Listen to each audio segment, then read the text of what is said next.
Bem-vindos ao Fora de Portas desta semana, connosco Pedro Rufino, treinador de ténis de mesa, campeão da Europa em 2014, melhor treinador do mundo no mesmo ano, licenciado em Educação Física e Desporto, mestre em Ciência do Desporto. Pedro Rufino, antes de mais, obrigado por estar connosco esta semana. É sempre um prazer ter aqui gente de outras áreas. Obrigado eu não sei exatamente para o que venho, portanto vou saber a partir de agora. Não há de ser nada que doa muito. Claro que sim, portanto eu tenho sempre muito prazer em aceitar estes amáveis convites e para mim falar sobre ténis de mesa e um pouco do que é, do que foi aquilo, o trajeto, claro. É sempre para mim muito reconfortante.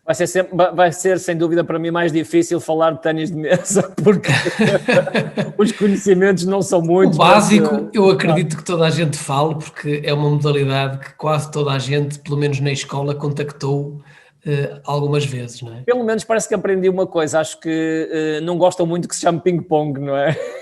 Eu não tenho nenhum problema com isso, mas confesso que há algumas pessoas que se sentem que a modalidade é diminuída quando dizem ping-pong, mas claro. O próprio presidente da federação fala quase constantemente como sendo ping-pong, portanto ping-pong, não, Pronto, não diminui nada.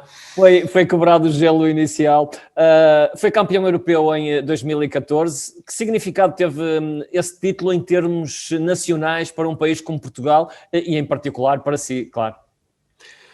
Bom, nós, em todos os desportos, temos uma amostra muito pequenina. Portanto, nós somos tão pouquinhos comparado com os gigantes do desporto mundial que, com 10 milhões de habitantes e com uma amostra de, sensivelmente, 3.500 praticantes de ténis de mesa em Portugal, é um enorme milagre nós conseguirmos ser bem-sucedidos.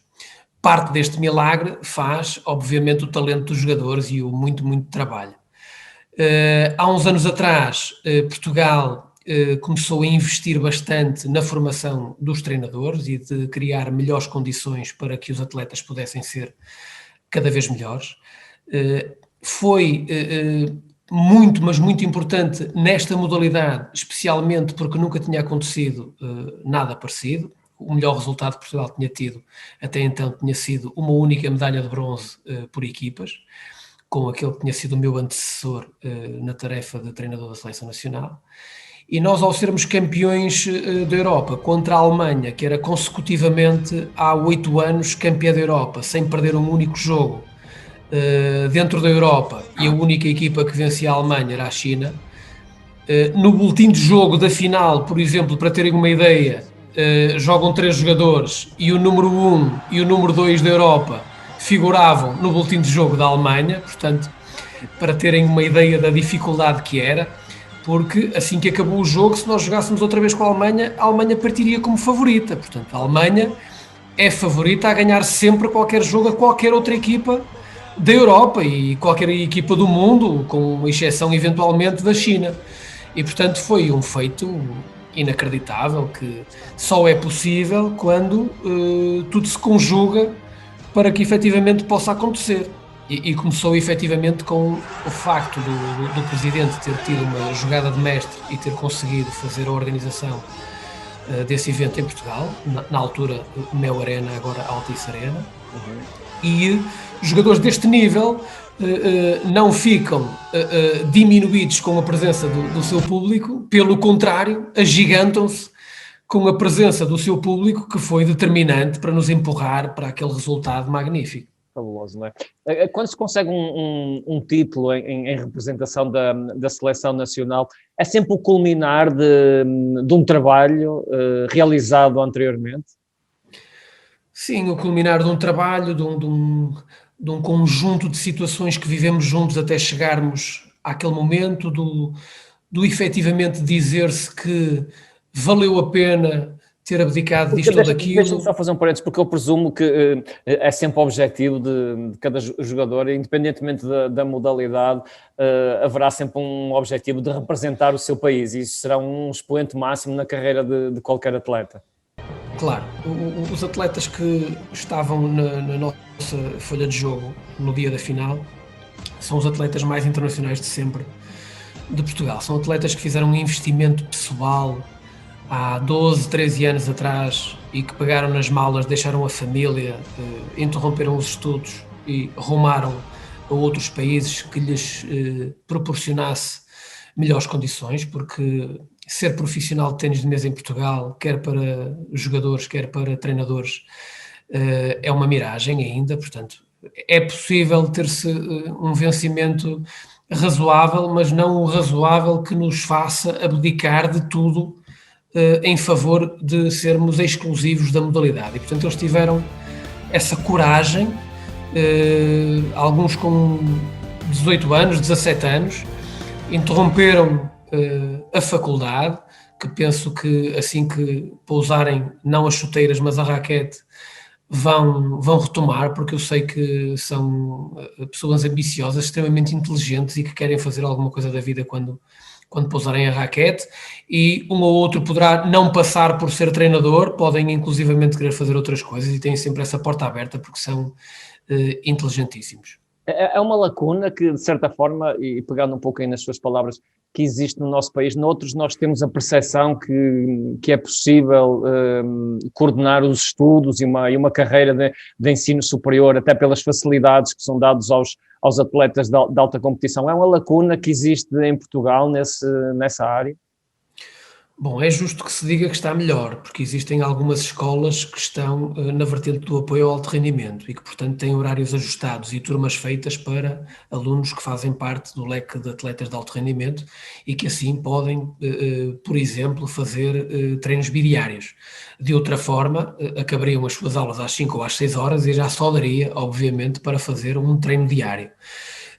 As pessoas, o comum dos mortais acha que treinar 2 vezes por dia, que é muito, mas treinar 2 vezes por dia é apenas equiparar-nos àquilo que se faz nos melhores países europeus e, portanto, treinar menos do que isso é partir atrás.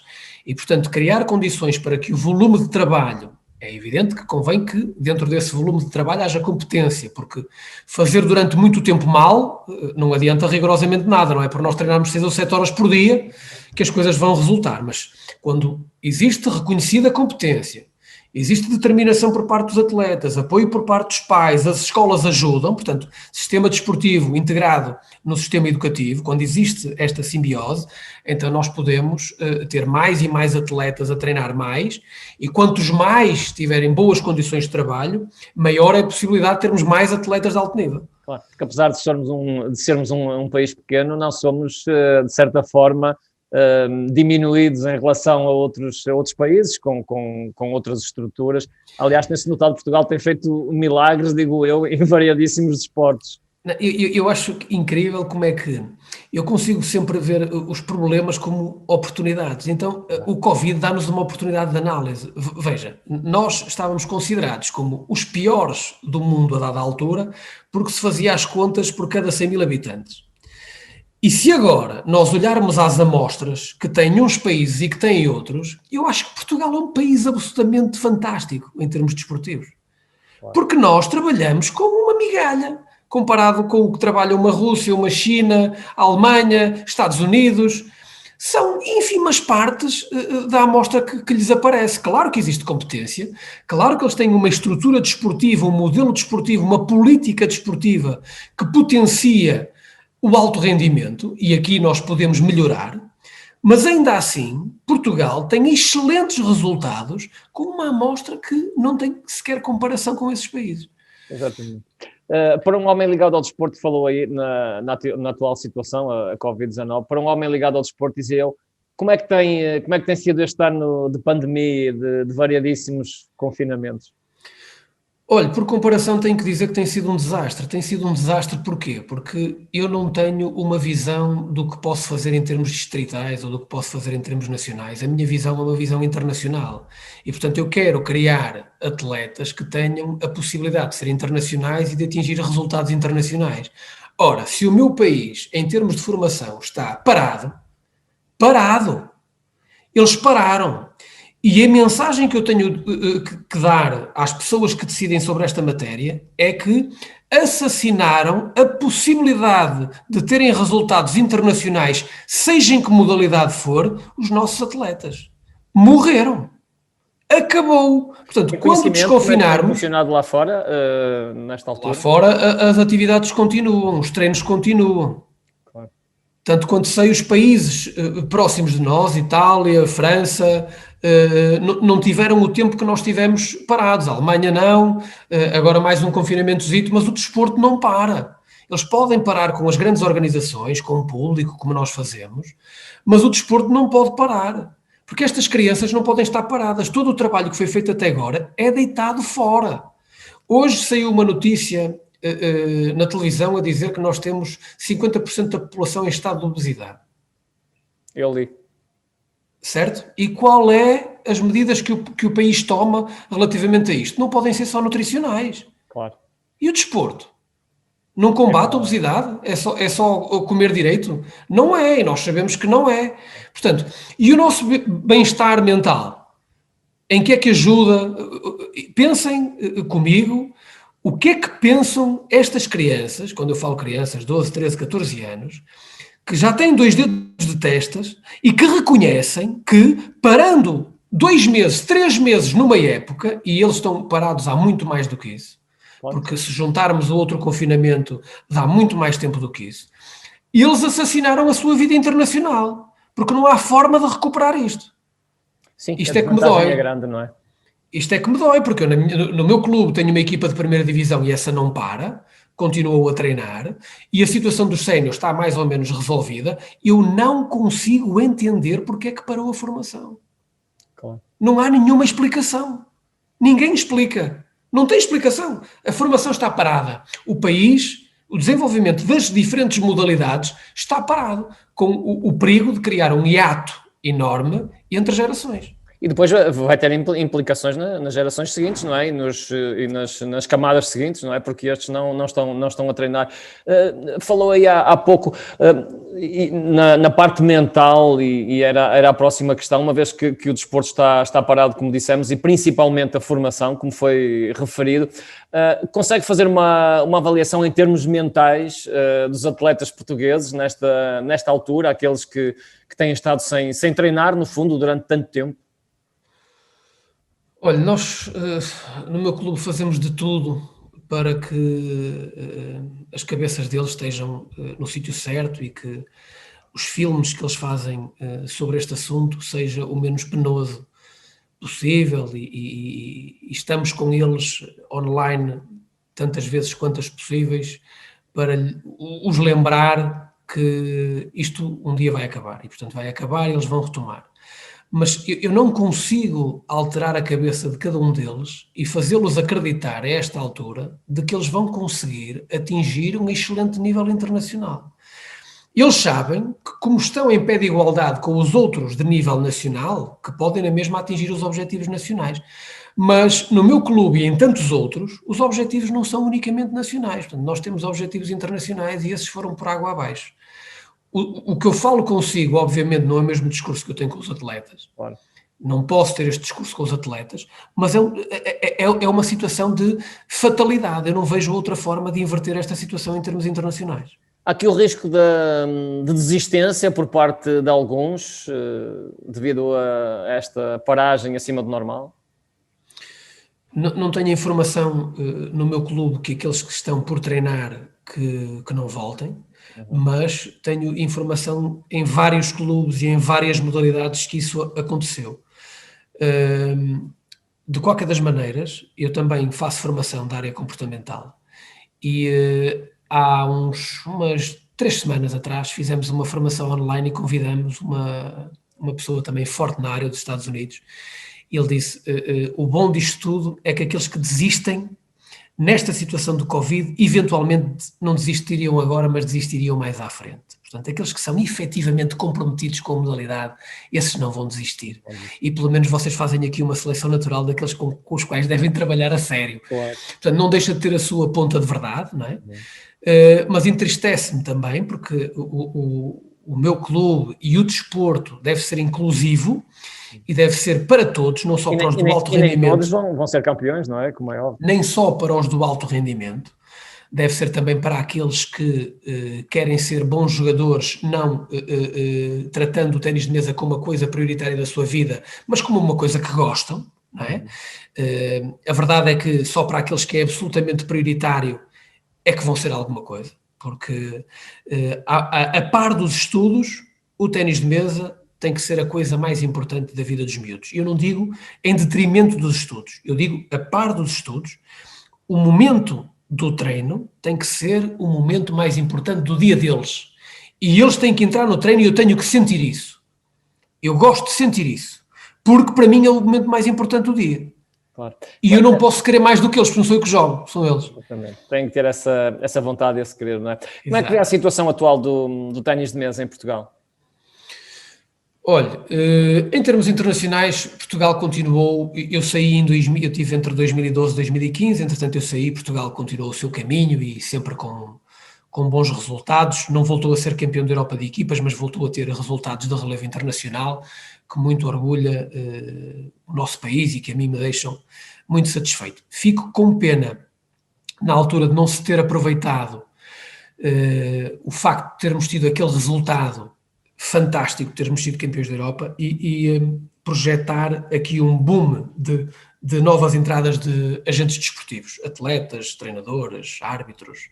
Penso que aumentamos significativamente em termos de árbitros, mas em termos de atletas não houve um aumento exponencial como todos achávamos que ia acontecer.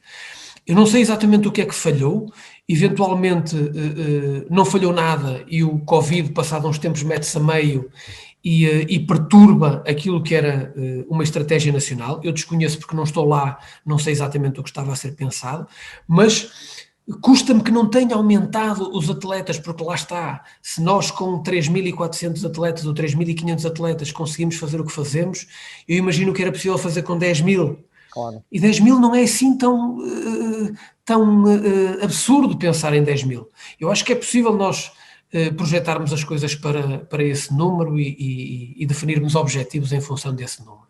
É difícil formar campeões numa modalidade que à partida não tem, pelo menos visto assim de fora, o impacto e o destaque de outras?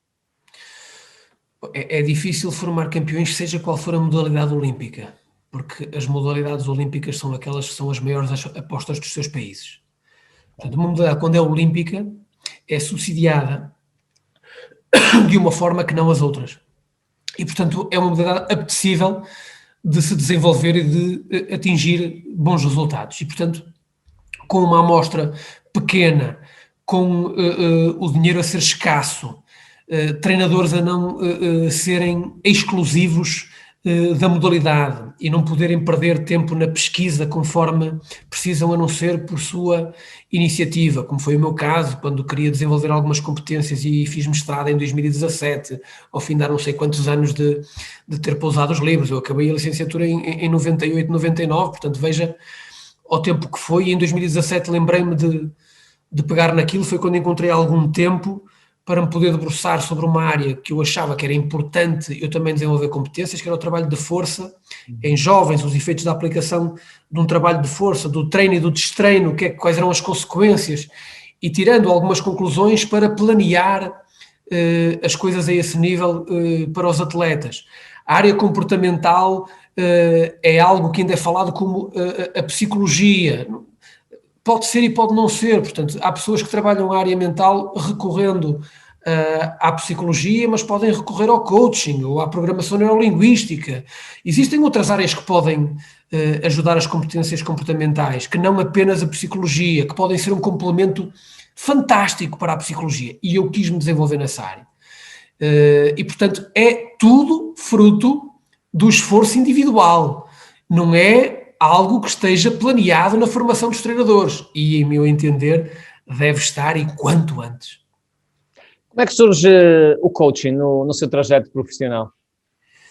foi precisamente por eu achar que podia desenvolver competências a esse nível. Portanto, eu fui campeão nacional em todos os escalões, eu fui internacional em todos os escalões, e eu sabia o que eu pensava em situações de stress competitivo, eu imaginava o que pensava este ou aquele atleta em situações de altíssimo stress competitivo, mas eu tinha que ter a certeza.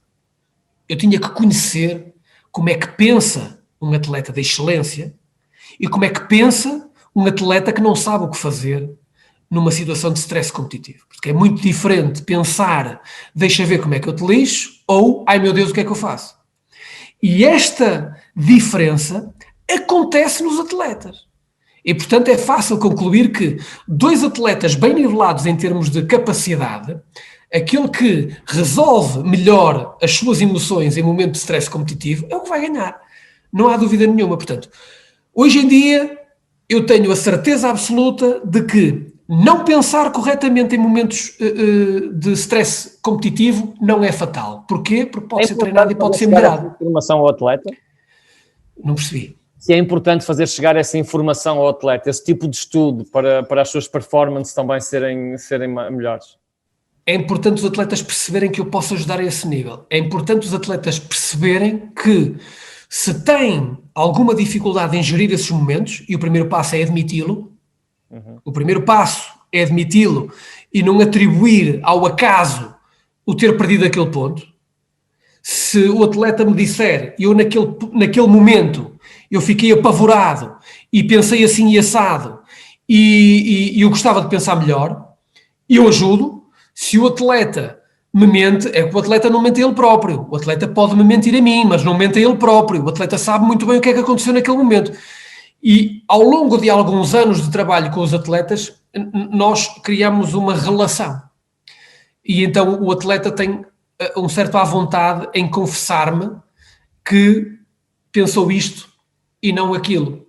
E então eu posso ajudar, eu posso trabalhar. Portanto, eu trabalho com algumas estruturas, com algumas empresas, com pessoas do desporto, sem ser do desporto, da área do boxe, do taekwondo, voleibol, atividades coletivas. A parte comportamental é uma componente que pode ser melhorada com treino, como tudo o resto. Com treino, quem pensa menos bem pode passar a pensar melhor. E isto para mim é fabuloso, ter esta certeza de que não é uma fatalidade não gerir bem as emoções, seja em que desporto for, para mim é fantástico. A área da formação é uma área que o atrai? É o que eu mais gosto de fazer. Mas é o que eu mais gosto de fazer, portanto, é mais assistir. fácil trabalhar o início de seja de um qualquer desporto, numa qualquer área, do que atletas já feitos, se pudermos assim dizer? Bom, eu não me identifico com aqueles primeiros passos na modalidade. Portanto, não são da minha responsabilidade, porque eu tenho a perfeita noção de que não ia ser o melhor treinador para eles. Portanto, aqueles primeiros passos, o beabá da modalidade, não são para mim. A partir do momento que dominam os primeiros passos, é onde eu gosto de começar a trabalhar. Portanto, eu gosto de estar na ligação entre a aprendizagem e o alto rendimento. Eventualmente, no alto rendimento, eu movimento-me muito bem, mas eu gosto de sentir evolução. Eu adoro sentir evolução, seja na formação da área comportamental, seja na parte da metodologia de treino e na evolução do jogo. Eu gosto muito de formar pessoas, sejam atletas, sejam pessoas de um âmbito completamente diferente do desportivo. É aquilo que eu mais gosto de fazer. Que conselhos daria àqueles que agora estão a descobrir o ténis de mesa? Bom, agora é tão difícil dar conselhos com isto assim tudo, tudo encerrado, mas que Claro. Acreditem que é uma modalidade completamente apaixonante, é uma atividade de duelo e logo por aí se percebe que apela muito à inteligência, à estratégia. Eu fico fascinado com o procurar o caminho para vergar um determinado adversário, não é um inimigo, é adversário, que vai usar também uma estratégia para me tentar vencer, e é como se fosse um xadrez jogado com uma raquete e com uma bola. Portanto, se não dá por aqui, vou antes por ali, e vou tentar resolver e desbravar caminho. A mim apaixona-me essa situação do duelo, portanto, alguém se está a opor àquilo que eu pretendo fazer e, portanto, condiciona ou pretende condicionar de alguma forma aquilo que eu pretendo fazer. E, portanto, as modalidades de duelo a mim apaixonam-me e acredito que a qualquer criança também apaixona. E as modalidades, por norma, que têm alguma coisa na mão, que usam algum objeto, os miúdos rapidamente se entusiasmam e procuram sempre mais e mais e querem mais tempo de treino, e ainda bem. Claro.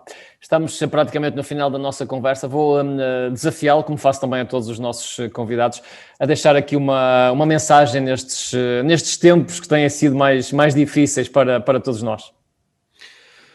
Bom, vou dizer uma máxima do desporto e que se aplica integralmente àquilo que nós estamos a viver e daquilo que cada um de nós precisa de fazer, que é ficar em casa, confinado.